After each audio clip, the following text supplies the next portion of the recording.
Imagine a world where gods walk among us, where thunder roars as a divine chariot races across the sky. Welcome to the enigmatic realm of the Hittites, an ancient civilization whose myths are as shrouded in mystery as the mist that blankets their mountaintop cities. The Hittites? They're not usually the first to come to mind when we think of ancient mythologies. Precisely! And yet, their stories are a tapestry woven with threads of intrigue and wonder. Take, for instance, the tale of Tarhunt, the mighty god of thunder. His battles with the serpentine Illuyanka are the stuff of legend, echoing through time like the clash of celestial titans. A serpent? That sounds familiar, doesn't it? Indeed, it does. It's a motif that resonates across many cultures, from the Vedic Indra's battle with Vritra to Thor's with Jormungandr. But the Hittite version has its own unique flavor, a blend of their own imagination and the influences of their Hurrian neighbors. So, what made the Hittite stories different? Their pantheon was vast, a rich ensemble of deities influenced by the cultures around them, such as the Mesopotamians and Egyptians. Yet, they retained a distinct identity, with gods often depicted standing on the backs of their sacred animals or represented in the form of Huasi stones. Huasi stones? Yes, sacred stones that were believed to house the essence of the gods themselves. Now, let's delve deeper into the heart of Hittite mythology, where the lines between the divine and the mortal blur, and every stone tells a story. As we venture further into the Hittite pantheon, we encounter a divine assembly that rivals Olympus itself. At its head sits the great king of gods, Tesub. His rule is absolute, his power unmatched, as he presides over the cosmos with a firm hand. A king of gods? Now, where have I heard that before? It's a common theme, isn't it? But Tesub is no Zeus or Odin. He's a god of storms, yes, but also a symbol of order and governance, reflecting the Hittites' own societal structure. Order and governance, you say? That sounds rather mundane for a god.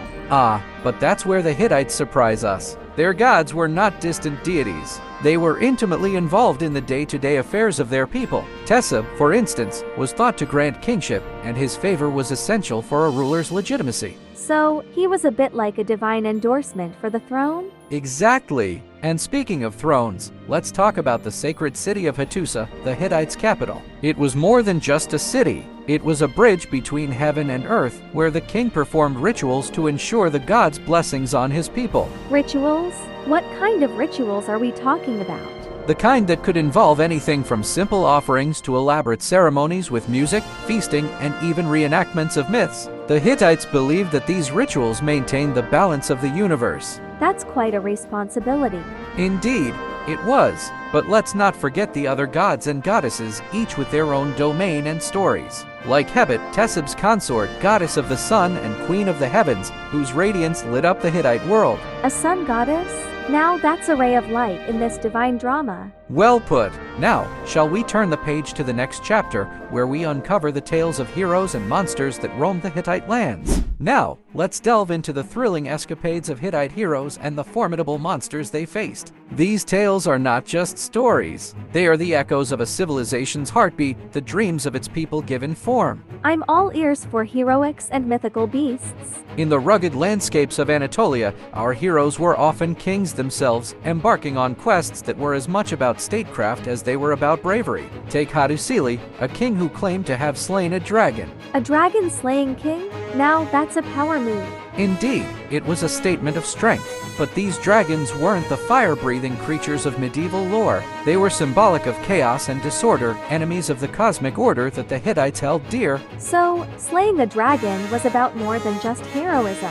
Precisely. It was about maintaining balance and asserting one's divine right to rule. But let's not forget about the monsters. The Hittites had their share of otherworldly creatures, like the serpent Illuyanka, whose story we touched upon earlier. What about the heroes who weren't kings? Any tales of the common man? That's where the Hittite myths diverge from the norm. Their heroes were almost exclusively royalty or demigods, reflecting the society's hierarchical nature. But these figures were accessible, their feats a source of inspiration and guidance for the people. It's fascinating how these myths reflect the values and structure of their society. Absolutely. And it's not just about the past. These stories offer us a window into understanding the human condition, the timeless struggle between order and chaos. I guess some things never change.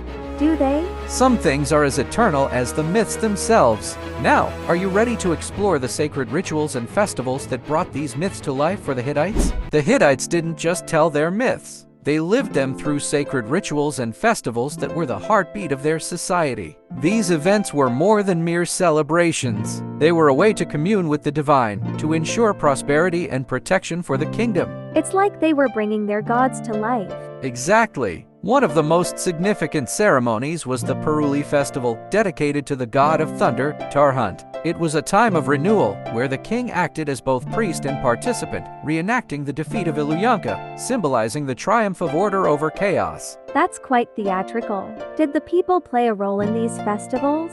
They did indeed. The community came together, each person playing a part, whether it was in the preparation of feasts, the crafting of sacred objects, or the performance of music and dance. It was a collective effort to honor the gods and seek their favor. A true display of unity and faith. And let's not forget the Spring Festival, a time when the Hittites celebrated the new agricultural year. It was a festival of hope, where prayers were offered for bountiful harvests and the well-being of the kingdom. Were there any rituals that were more personal? Indeed, there were. The Hittites also practiced household rituals, where families would make offerings to their personal deities, asking for protection and prosperity. These intimate ceremonies connected the divine to the everyday life of the Hittites. It seems their gods were never far from their thoughts. True, the Hittites saw their gods in everything, from the majesty of a storm to the warmth of the sun. Their myths and rituals remind us that for them, the divine was in the details. I like that the divine is in the details. It's a beautiful way to look at the world.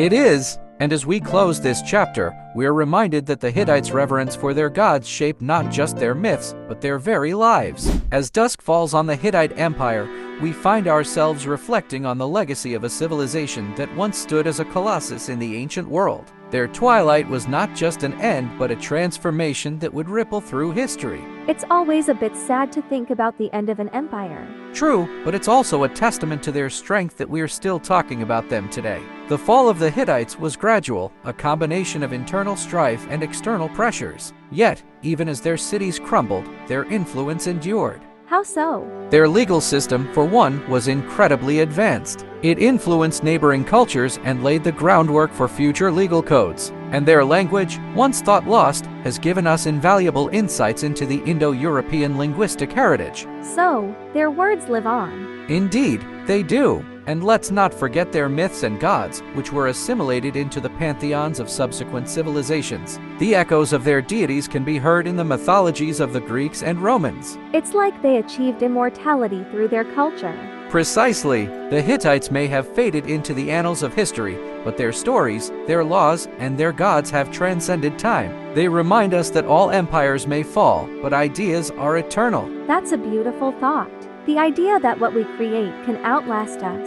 It is, and as we close the book on the Hittite Empire, we're reminded that every sunset is followed by a dawn. The Hittites' legacy is a dawn that continues to shed light on our understanding of the ancient world. And with that, we conclude our journey through the Hittite mythology. Olivia, it's been a pleasure exploring these ancient tales with you. And thank you, Noah, for being such a knowledgeable guide.